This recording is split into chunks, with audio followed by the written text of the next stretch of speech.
it said Paris Hilton wants to DM you or something. And and then I immediately went to Google and I was like, did Paris Hilton get hacked? Like, and it had... Call me Bucky, lucky that I'm innocent. If I didn't have no morals, I'd be menacing. How about Welcome back to Soul Therapy. Today we have artist, musician, model, futurist, Serwah the Wrath. That's it. Thank you for having me, Sandy. Legend. No, thank you so much for joining us today. So are we calling you Serwah or the Wrath? What do you? I don't mind. Honestly, whatever you think. All right, I like that. All right, I'm gonna call you Serwah. Sometimes I'm gonna call you Wrath. Mad. Okay. All right, perfect. But thank you so much for joining us today and taking your time out. I know you're super busy, whether it be with your art, whether it be with modeling. You're always kind of coming up with new things. But I guess my first question is, how did this journey start? Like everything you touch, I feel like it's very creative. Like, have you always had a creative mind? Yeah, definitely. Like my parents are both artists, and not in the sort of like, oh, my parents are both artists, well, like rich, like crazy. They're like working class people. They, work sort of like industrious day jobs, and then they do like markets on the side or like art shows and stuff like that. Like my dad is a sculptor. He sculpts out of like recycled metal. Wow. It's come full circle now, and now he's a hoarder. And now he just hoards all this junk. But and my mum does like graphic design. Like she was a graphic designer by trade, fabric printing, just a bunch of stuff. So we always had like just shit in the house, just creative shit to do. And yeah, I guess I was always encouraged to make things. I think first I started out with dance. That was my first creative love. Yeah, like I was really passionate about dance, and I actually went to a Kappa High School like audition for dance, got in for dance. Thought that was going to be like my life story, but here I am, not fit at all and not dancing whatsoever. You know what? If you probably can bust some moves still. Maybe since working, I'm not sure, but not the kind of dance I used to do. But like during my teen years and stuff, it started to dry off, and started to pick up guitar. Yeah, eventually started fucking around on the computer and make digital art. At the same time, I was doing like oil painting, so I just sort of kept myself busy. Yeah, so I started oil painting probably at like 11 or 12, just having a lot of like issues at school and stuff, so I'd stay home from school a lot more than was probably legally allowed. But I just found this like oil painting set in my like garage, and it's like, this looks really fun. It's a little bit different to the acrylics that you normally use at school. And oil painting is expensive. It's harder to use, isn't it? Like It doesn't dry up as quickly. Yeah, it takes like months, even years to dry up. So like, I don't know, I feel like I started watching like Bob Ross, that dude with the afro. Like I used to like try and copy his paintings probably, and like then it would spiral out into like more portraits and stuff like that. The early stuff wasn't anything spectacular, but I was just enjoying. Did you enjoy school much, or were you? It was a kind of like just get me out of there. I'm just going. I have a stomach ache, Mum. Gotta stay home. Mum, I've got my period. You said that last week. Oh yeah, again. Yeah, it just keeps going on and on. My mum was really supportive of me staying home from school, strangely, which society may disagree with, but. I was having a really hard time at school. I was like bullied pretty intensely, and just having a lot of like issues with racism and stuff like that. But that's like a long story. But she was quite supportive of me staying home, so long as I was doing something that I guess was productive, like not just sitting at home watching TV. So I would sit at home and like sew something, or learn how to take photographs. I was really into like YouTube tutorials, and she even helped me out and like bought some like online courses for me to do. So it was pretty much being homeschooled. It sounds like it was similar to being homeschooled. I guess you could say it was like semi-homeschooled. Like I was living in Canada even for like like a year or something when I was 12 or 11, and like we were in the middle of nowhere. Like there was like beach at my doorstep, and then there was like forest for fuck knows how long behind me. Like we were like that isolated, so pretty much homeschooled from there on out.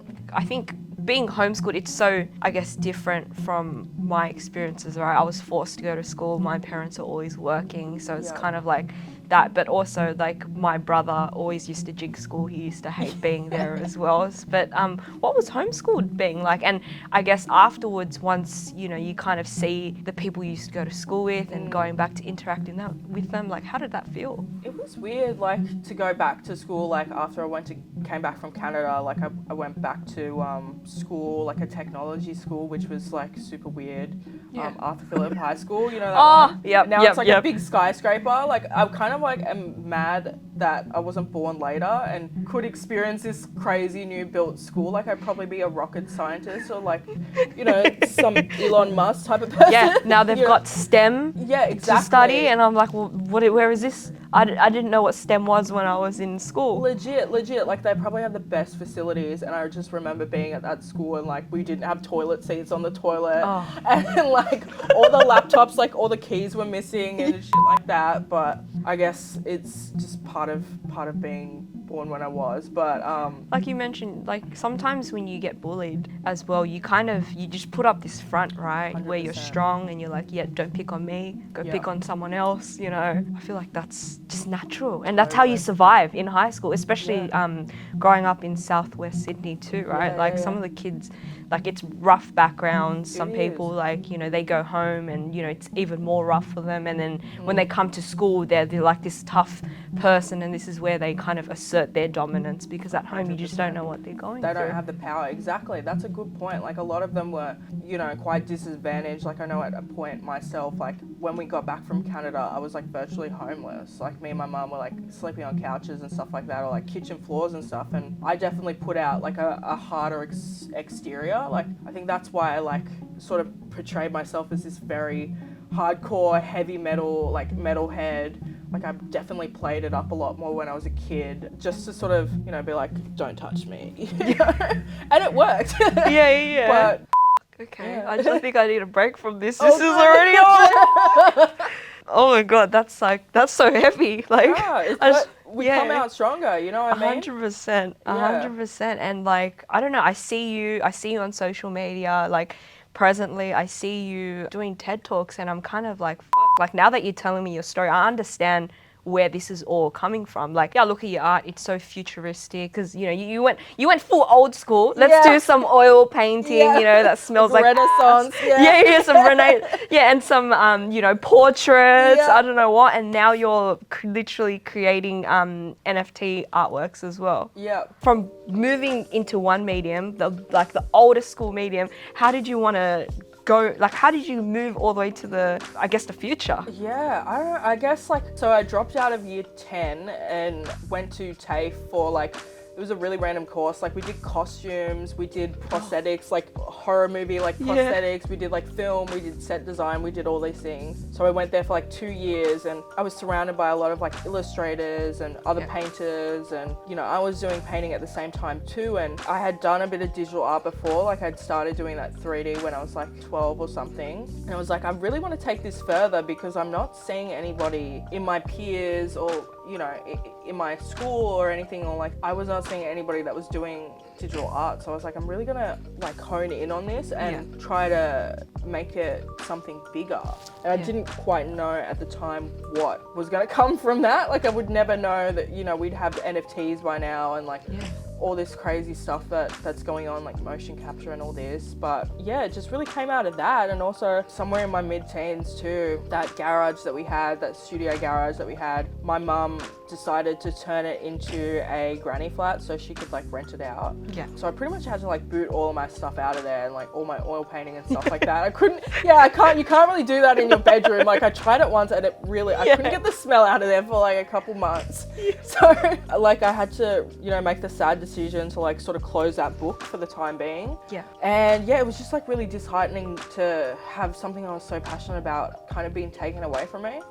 So yeah, I mean, digital art sort of made the most sense at the time. It's something that you can do wherever you want, traveling, anywhere. So it just seemed like a really cool sort of autonomous option. And what drives you? Because I feel like, you hear something called creative block, right? Yeah. But I see you pushing out so much like works. What drives you? I think I give myself a lot of deadlines, and also I think that's why I do a lot of commercial work too. Yeah. If you have somebody stepping on your neck to get something done, you'll get it done. Like I've learned that the hard way, and I still am learning that the hard way to this day. So yeah, I mean, I really made a point of very early on in my career, like working with friends and stuff. Like I had a lot of friends in the music business from when I played in bands and stuff. So whenever they'd have a club night, I'd be like, oh, can I do your next flyer? Like I was doing flyers for like $50 and I'd be spending like a week on them. So it's just like basically like slave wages to get these flyers out and stuff, but that's on me. But yeah, I'd be like, let me do your next flyer. Let me do your album artwork. Like I'll do it, really cheap. I just want to sort of get a feel of how to like actually do some work rather than just create. You will find a way to create something if you have to If your create next something. one, if your head's on the chopping board, you're like, I've got to get this like done. You really come up with something, and sometimes something really awesome. Like I've come up with some of my best ideas actually like in the final hours of a project when something's really, really due. From what it seems like on my end, like you were kind of just open to opportunities. You're like, you know what, internships, because that's all free, right? Nowadays, like a lot of people would not do anything unless they're paid for it. Whereas you were kind of like, no, give me this opportunity. Even though I'm not getting paid, I'd love the experience. I feel like it was just a lot of exposure and you're just exposing yourself, would you feel? Yeah, and I also like enjoyed it. Like I enjoyed, making a prop for some commercial, or like the task of creating a flyer within somebody else's parameters. I just enjoyed those challenges. Yeah. And yeah, at the time, I think because I also had a job, I wasn't sort of forced to live off these things that I enjoyed. Yeah. So it sort of gave me that leniency, which thankful that I had a job to sort of bounce off of and, be able to do those sorts of things. But I was definitely like a bit of a yes man. But at the end of the day, a no can be a yes, It's a yes to yourself to like give yourself that space to do whatever else you need to do. Definitely. I think especially now that you have so many, gigs lined up for you as well, it's really important to say yes to the right things. Exactly. Yeah. And speaking of that, Paris Hilton reached out to you. Yeah. Tell me a little bit about that. Yeah, it's that year, 2021, and like 2020, that was the year of like the most random celebs like hitting me up. On like a frequent basis. That's insane. Yeah. Because, we're in Australia, often people forget about us, especially, exactly. In the creative world. How did Paris Hilton, did she find you, or did, one of like someone in her networks reach out to you, or how did this happen? She literally DM'd me and I never have my DMs on the phone. Yeah. But that week my like Instagram was like wigging out, so it said like I googled it and it's like just turn your DMs onto your phone and then switch it off after a day. So I woke up and I was like, it said Paris Hilton wants to DM you or something. And I was like, and then I immediately went to Google and I was like, did Paris Hilton get hacked? And it had nothing. So I went to it and she's like, hey Serwah, I love your artwork. I sent you an email just now about a commission or a collaboration or something. And then she put a bunch of emojis and they were like the sparkle emoji and like the blushing face emoji. Yeah. And I was like, okay, thanks, Paris. I'll check it out. And then, like, her email is so funny. She has, like, her own, like, custom font on her email. Oh, wow. Is it the Paris font or something? Maybe she's got it, like, custom made. I couldn't work it out. And there was, like, emojis in it, and it was just amazing. She's really into NFTs and just, like, cutting-edge technology. So, yeah, I'm really, like, stoked to hear that about her. But, yeah, she just wanted to, like, get me to make an artwork for this auction house. And, yeah, she just wanted a piece about, like, female empowerment, which is really sick. She's really into activism about female empowerment, especially after what she's been through, in her documentary and stuff like that. So, yeah, she sort of gave me free reign. She was really open to my ideas and, yeah, we went from there. I assume a lot of your work probably resonated with her as well, right? Because, can you talk to me about your work. Like it's a lot of, women of color, female fatale, Femme fatale or femme something. fatale, Yeah, I guess a lot so. of kind of. Yeah. So a lot of my work, I call my work like Afro-futuristic reflections of self. So a lot of the characters in my work are supposed to be like an element of me, or some of them actually are a version of me that I created early on and sort of warped to be like an anime type of figurine. I learned early on like making things that exist in real life exactly the way they are in 3D is kind of boring. Yeah. And I've always strived to like make things look surreal. But yeah, I think a lot of my work is centered around women of all different nationalities, but definitely more Afro and Black culture, just because I like to speak for myself and I don't like to speak other people's voices. I like them to speak their own voice. But yeah, they all exist in my crazy digital universes. And when you say voice, like through your artwork, what are you trying to say, or what are you trying to portray? Is it left more for the audience to kind of guess? Or? I kind of like to let the audience kind of guess sometimes, mostly because I make my artwork on autopilot. Like I completely, I like go into zombie mode and I'm like in my room for like 3 days. Yeah. And then I come out and I'm like, oh, I don't remember making any of that. But and then I just slap a title on it and like try and think of like some sort of conceptual meaning. I love it.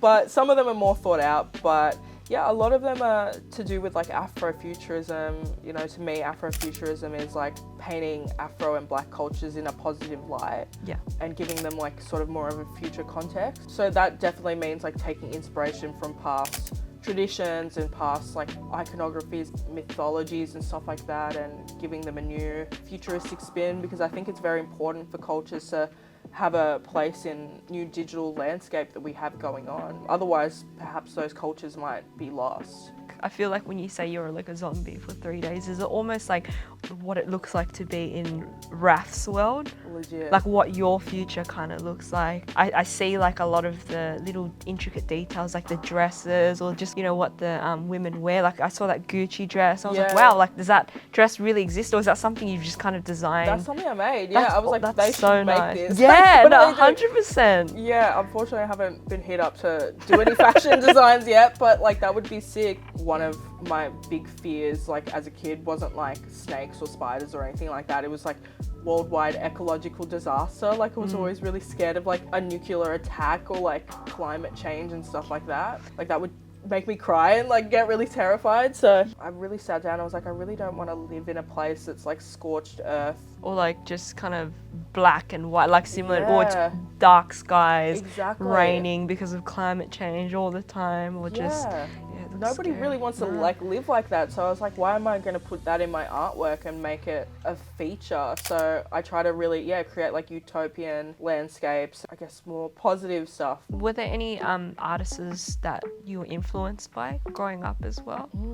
Or was it more just because it sounds like a lot of the things you're doing is mainly self-taught almost, right? Yeah, I'm like completely self-taught, like when it comes to digital art and painting. I do look at a lot of like Renaissance artworks and things like that, like Impressionists. I'm really into taking a lot of inspiration from like painting. Yeah. Strangely enough. My mum's Italian and Dutch, so I take a lot of inspiration from like, that sort of like Renaissance Italian, like old Italian art style, and even like the golden age of Holland, which was quite like moody and expressive with shadows and stuff like that. So I try to take inspiration from my cultures and bring that into the stuff that's influenced me in terms of digital art. That's so cool. Yeah.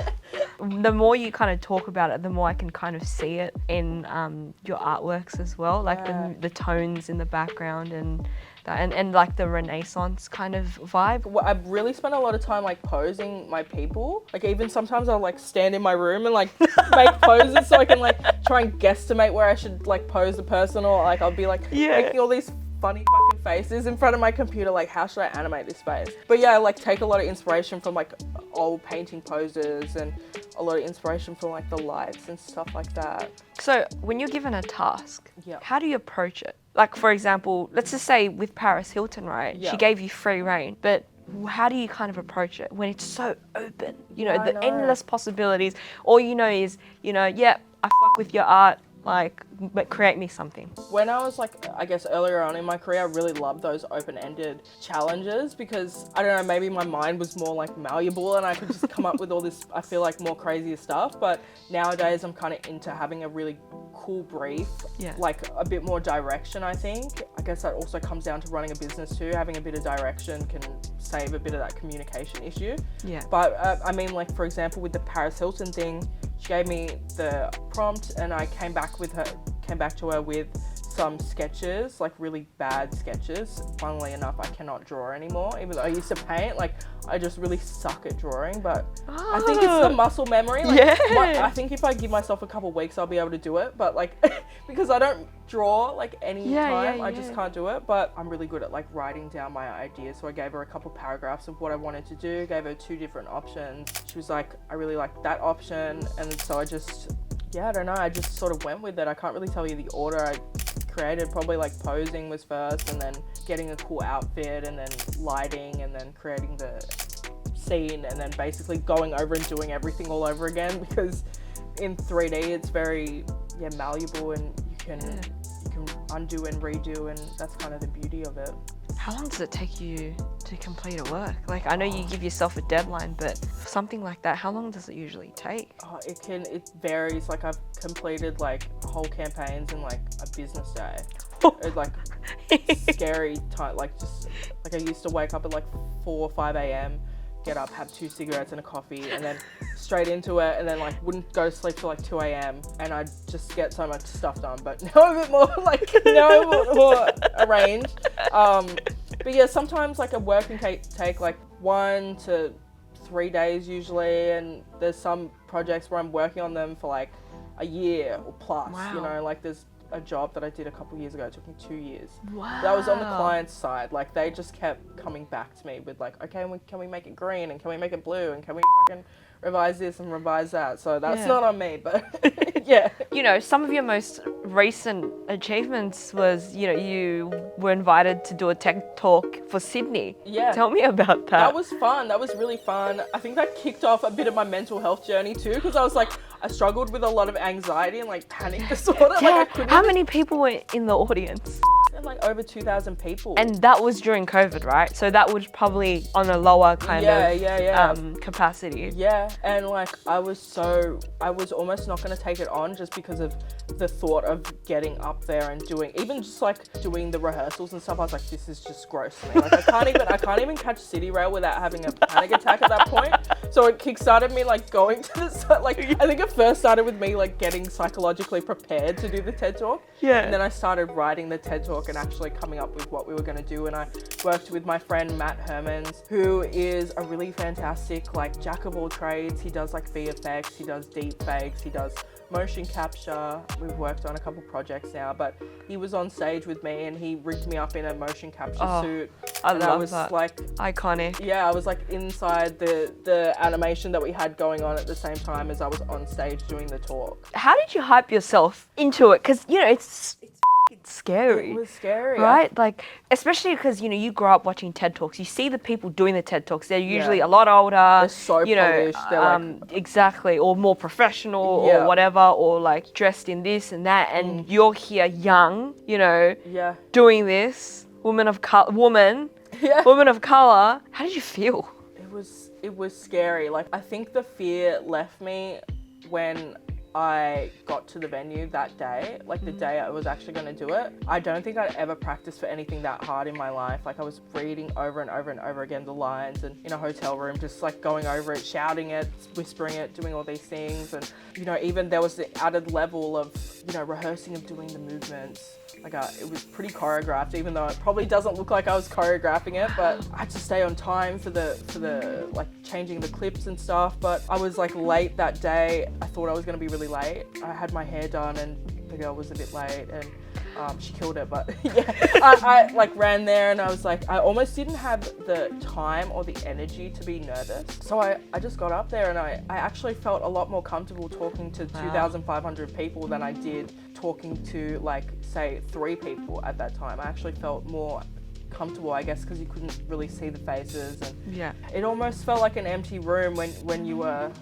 up there. Yeah, and I just sort of focused on what I had to do, and yeah, I felt really good after that. I felt amazing. Yeah, that's incredible. Yeah, almost like I was like more proud of just the fact that I conquered the fear of the anxiety of talking to a large group of people, and I was like, this actually opens up a lot more doors for me. You know, not only my professional life but my personal life. I was like, I couldn't really care less about the TED Talk. I was just like, I'm free. Like, it's crazy. It's like you kind of felt so accomplished doing the TED Talk, but you obviously had to do something to be able to be invited to do the freaking TED Talk, right? I still don't quite know how that happened, but yeah, I don't know. The TED crew was really cool to work with, and obviously really enjoy working with Matt. I really want to do this so I can just say thanks for coming to my TED Talk, like, and actually being able to say that and having it warranted and be true. Wait, did you say it? Yeah, I said it on stage. I was like, thanks for coming to my TED Talk, and I was like, I've got to clip that up and make that a little meme, but I have yet to do that. Thanks for coming to my TED Talk, and thanks for visiting my metaverse. What's next for Raf? In the coming month, I have to sort of work on building this game that's, you can sort of enter it by purchasing this NFT that I'm going to be making. I won't say too much, but it's going to be based off of the live motion capture experience that I created for the Opera House 2 years ago called Apotheosis. Yeah. So yeah, it's going to be this pretty crazy game that we're going to build in Unreal Engine. Yeah. So you're creating experiences now for people. Yeah, experiential art, I guess it's called. So definitely really interested in moving from just a screen into like, how can we make this more of an experience, or more of have different aspects to it, rather than it just being like viewed through a TV or a computer screen. Yeah, that's awesome. It's almost like blurring the reality with like technology. And so it's so and then after that, I've got a show in Amsterdam, another sort of experiential experience. Yeah. But I'll say this much, it'll be definitely involving Sistine Chapel-esque ceiling artwork. And yeah, a lot of like touch and smell sort of things happening. Touch and smell. Yeah. So you're going sensory kind of art as well. Yep. That's insane. And I think, you know, I'm really interested in, like, I want to really talk about these too, but it's like, how do you create like sensory kind of art? Is it kind of picking a smell and making sure it's kind of in the right places of your art? I'm going to be working with a crew of people. I don't know if I can say too much, but I'm going to be working with a crew of people. I'm pretty sure they're Dutch based as well, to help me bring that to life. I'm really into collaborating, so whenever I can like work with other artists or other teams to bring something to life, I'm really, you know, about that. Yeah, that's awesome. For those who are trying to get into all of these programs and softwares and have no clue on how to get started, what would you say is the best way? Yeah, just do it. Like Nike. Just do it. That was like my biggest motto for the longest time. I don't know, like you just have to really just like lock yourself in a room and just give it a go. Like I think it's a lot easier once you just sit down and give yourself the space to absorb a little bit of information, and just like don't multitask. Just try and like learn one software at a time. It's definitely a lot easier to like learn how to make 3D art or digital art now versus when I was growing up. Like there was no YouTube tutorials for this sort of stuff back when I was growing up. Like I pretty much just had to go into the program and click on like every single button until I knew what was going on. And even still now, like I probably only know like 30% of the softwares that I use, because they're so powerful, you know. For like 3D art, maybe try Blender. Like I would say to somebody wanting to give this a go, try Blender. It's a free software that, you know, is really industry standards. I've got colleagues or like, you know, peers and people that I feel like are doing even bigger projects than I am that are using Blender, and I'm kind of jealous that I can't wrap my head around Blender, but it's just because the layout like has tripped me out. Yeah, maybe try and do something like what I did, like give yourself some sort of deadlines. Like it'll give you the urgency in your brain to get it done, you know? What do you have on today? On foot is I'm pretty sure you pronounce it Lanvin. Lanvin, I want to say curb sneaker. I've got these in pink and obviously these white ones.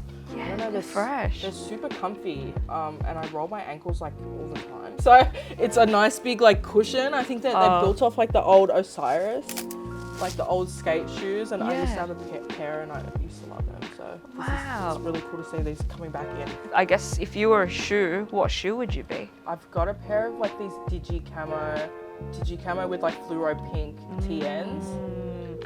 I know You the those ones. I know Yeah, the like ones. That one. Yeah, I feel like with the little pink, like Okay. it's nice. I'm seeing that. Yeah. I see why you like those. That's definitely a Rath shoe. Okay, Yeah, I they're can fun. see that. I gotta wear them more often. I should have worn them today.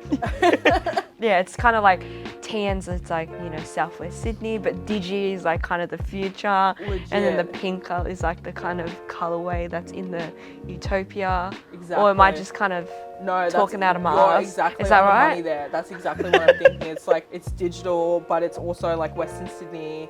It's staunch, but it's also kind of soft with the pink. Like, it's just like, how did they, I don't know how they came up with that colorway for that drop, but it's just, it goes so hard. I paid way too much money for that pair of shoes, but it's all good. I love them. Oh, that's so good. For those who want to follow your journey, I don't know, like some of us can't make it out to Amsterdam. Like, is there somewhere we can follow you to just kind of track your journey and see what you're up to? Yeah, I guess my Instagram's probably the place I post most, even though I haven't been posting too much lately. It's, Rath, and then like 5 underscores. I wish they would just like give me Rath, or like give me, I like badgered the girl that has Serwah, like just that as her Instagram name. I was like, let me buy it off you, let me have it, but she just like never got back to me. Yeah, nah, she'll charge you an arm and a leg. Once she knows who you are, she'll be like, nah, I know you got money, That's how blah, they blah, always blah. sting you. Yeah. But no, thank you so much for coming in today, Serwah. No problem. I'm so excited to see what you have in store next as well. Thank you for having me. No, thank you Always so a much. pleasure. No, perfect. Well, this has been Soul Therapy. Thank you so much for tuning in. Make sure you like and subscribe below. Thank you so much. Call me Bucky, Bye. lucky that I'm innocent. If I didn't have no morals, I'd be menacing. How about nigga rapping conscious but he ignorant? How he from the hood but still gon' go legitimate? How he fuck a bunch of but they still respect the women. He still rolling in Sonata. He just got the windows tinted. Homie stabbed me in the back and that can never be forgiven. In my prime.